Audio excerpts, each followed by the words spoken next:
எல்லாருக்கும் வணக்கம். இந்த வாரம் நான் எக்ஸ்ப்ளோர் பண்ண போற ஏஐ DAI.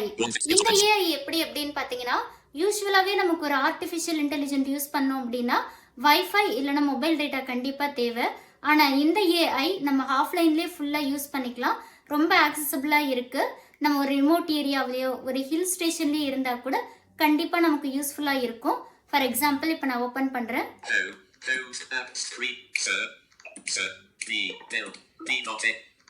ஓகே, இதுல வந்து நான் ஒரு क्वेश्चन பேஸ்ட் பண்ணியிருந்தேன். என்னன்னா, what is the difference between machine learning and data learning அப்படின்னு கேட்டிருந்தேன். ஸோ ஆஃப்லைன்ல ஆன்சர் கொடுத்துருக்கேன். ML algorithms can learn from features, characteristics of the data. Unsupervised learning. The algorithm learns from unlabeled data. Think of clustering similar customer data based on buying habits. Okay, இந்த மாதிரி நமக்கு 100 words 200 words எப்படி வேணாலும் நம்ம கேட்டுக்கலாம். So அதை எப்படி use பண்ணுறது அப்படின்னு ஃபுல்லாக தெரிஞ்சுக்கணும் அப்படின்னா கனவுகள் மேம்படும் அப்படின்ற என்னோட சேனலை வாட்ச் பண்ணுங்க. தேங்க்யூ.